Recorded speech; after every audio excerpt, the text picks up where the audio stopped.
आज का सूत्र नोट करो, क्रोध में नहीं बोध में जियो।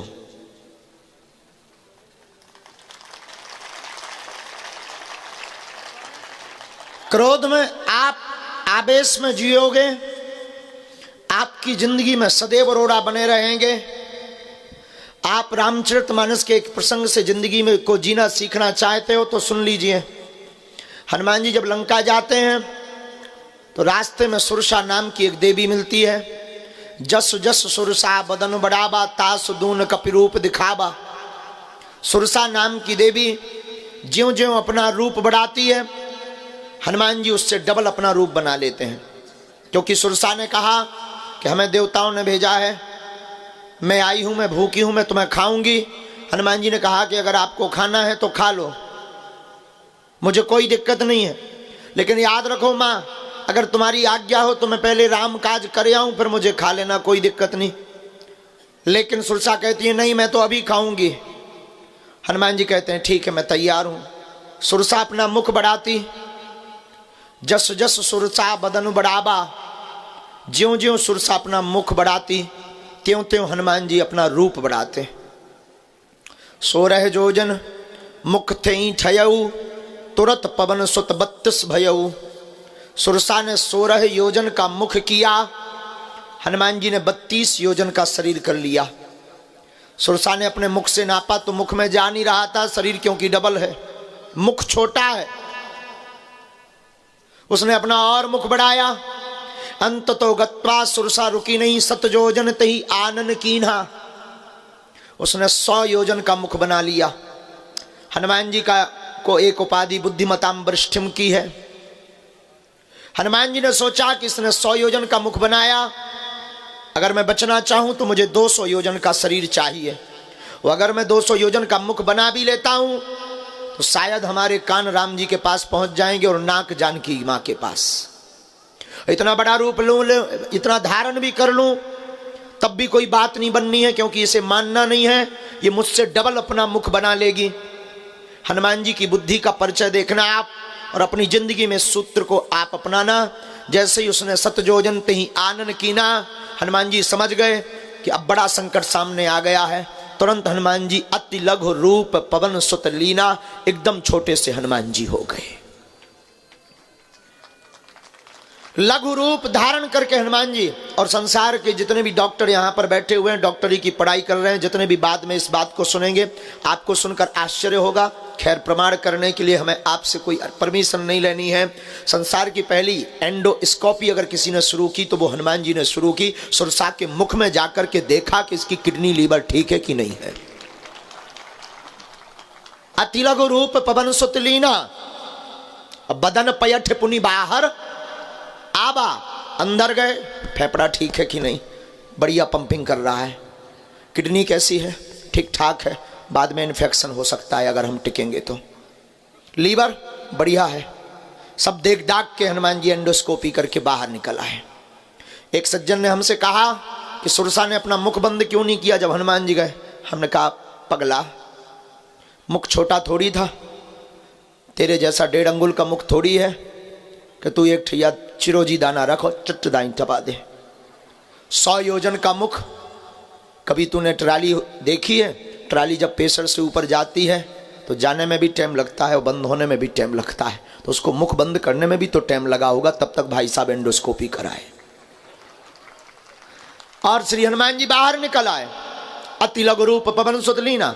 और शायद ये बात तुम्हें जची नहीं होगी, हमें हौस है कि इस बात को तुम्हें उतनी जची नहीं होगी, पर इस बात के पीछे जो हम तुम्हें बताना चाहते वो सुन लीजिएगा। 7 योजन तई आनन कीना, उसने 100 योजन का मुख किया। बड़ा भारी संकट हनुमान जी के सामने खड़ा हो गया। वैसे हनुमान जी का नाम संकट मोचन है, लेकिन हनुमान जी ने दुनिया के लिए एक सूत्र यहाँ पर छोड़ दिया। देखने वालों का नजरिया होना चाहिए। हनुमान जी ने कह दिया, आपके सामने भी जब हमारे जैसा भारी संकट आ जावे 100 योजन जैसा, तब तुम उसका सामना करने के लिए लड़ने मत तैयार हो जाना, छोटे बन जाना, वो संकट अपने आप निकल जाएगा। लघुता से प्रभुता हो जाएगी। बोध में जियो। इसलिए मेरे पागलों, आज के सूत्र में हमने तुमको कहा है कि क्रोध में नहीं बोध में जियो। बोध का मतलब चेतना जागृति।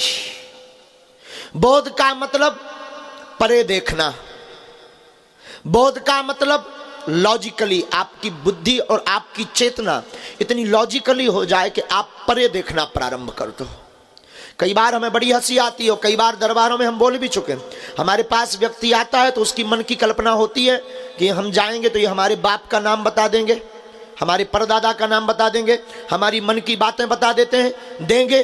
हमें बड़ी हंसी आती है कि आदमी कितना बुद्धू है, अपनी बात जान करके ताली बजाता है। हमें बड़ी हंसी आती, वो अपनी बात अपने बाप का नाम जान करके जय जयकार करने लगता, और हमें लगता हमारे हनुमान जी के लिए कोई बड़ी बात नहीं है। सबसे बड़ा चमत्कार तो यह है कि तुम मनुष्य तन पाए हो। दूसरा चमत्कार यह है कि तुम अपनी खुली आंखों से महापुरुषों के दर्शन कर पा रहे हो। और तीसरा चमत्कार यह है कि ईश्वर ने तुम्हें मनुष्य बनाया 84 लाख योनियों में। और तीसरा चमत्कार सबसे बड़ा यह है कि 212 देशों से ज्यादा इस विश्व में देश हैं, उनमें तुमको जन्म भारत जैसे वतन में दिया है। काश यहां पर जितने भी परे हुए बैठे हुए लोग हैं, काश कभी विचार करना कि तुम अगर चाइना में हुए होते तो क्या इतनी रात को यहां बैठे होते, या जो चाइना में पैदा हैं भी वो यहां बैठे हैं क्या? चाइना में हुए होते तो मास्क लगाकर अभी कोरोना के चक्कर में बचते फिर रहे होते और चंगवादर का सूप पी रहे होते। चाइना में हुए होते तो इतनी बड़ी आंखें नहीं होती तुम्हारी, छोटी छोटी चिंग चोंग चांग चोंग चमक चोंग आप कर रहे घूम रहे होते। तो भगवान की बड़ी कृपा है कि आपको तीसरा चमत्कार ये मिला कि भारत जैसा वतन मिला। और चौथे चमत्कार पे भी धन्यवाद देना मत चूकना, अपने आप को अपने अंदर ही अंदर ईश्वर को शुक्रिया करना, धन्यवाद करना। चौथा चमत्कार यह है कि तुमको अनेक पंथों में सनातन धर्म में जन्म मिला है। मान लीजिए ऐसे जगह तुम्हें जन्म होता जहां पर ना भाई का रिश्ता है, ना बहन का रिश्ता है, ना चाची ना मामी का रिश्ता है, और जहां ना जाने क्या क्या किया जाता है। हमारा भारतीय सनातनीय संस्कृति वैदिक परंपरा कितनी उच्च और दिव्य है, जहां एक ही नारी का व्रत धारण किया जाता है। अन्य लोगों के बारे में विचार करना। हम आपको आज के सूत्र में कहेंगे, क्रोध में नहीं बोध में जियो। बोध में जीना प्रारंभ करो। बोध का मतलब है प्रभाव में तुम बहुत जीते हो।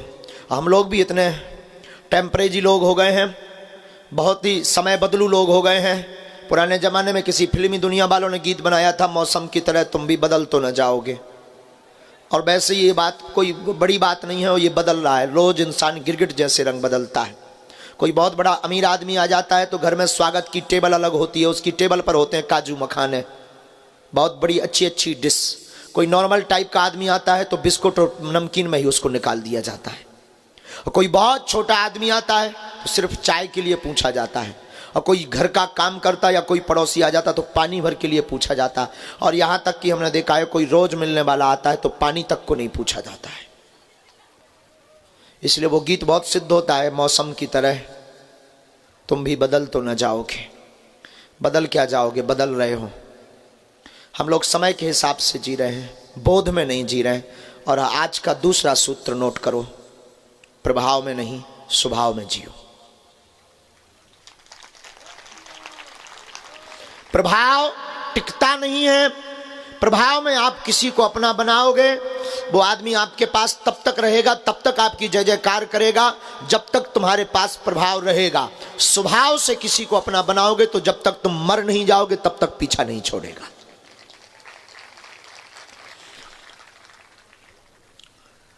संसार का एक अमीर आदमी है, बहुत अमीर आदमी हुआ, बिल गेट्स। उससे एक बार पत्रकारों ने पूछा कि आप रातों रात अमीर बन गए, इसका रहस्य क्या है? एक ही रात में तुम अमीर बन गए, इसका राज क्या है? कौन सा जादू है तुम्हारे पास जो तुम रातों रात अमीर बन गए? उसने टेबल पर हाथ ठोक कर कहा, हाँ मैं रातों रात अमीर बन गया, इसमें कोई संदेह नहीं। और अगर कोई ये संदेह करे तो उसकी मूर्खता है। मैं रातों रात अमीर बन गया हूं, इसमें किंचित मात्र भी संदेह नहीं है। उसने मुस्कुराते हुए कहा, पर यह किसी को होश नहीं है वो रात कितनी लंबी थी। और दुनिया आपकी चमक देखती है। जब आप उपलब्धि पर जाने लगेंगे तब लोग आपके पीछे लगेंगे। जब आप उपलब्धि पा जाएंगे तब रिश्ते नाते वाले लोग आएंगे, उपलब्धि के पूर्व में कोई नहीं आएगा।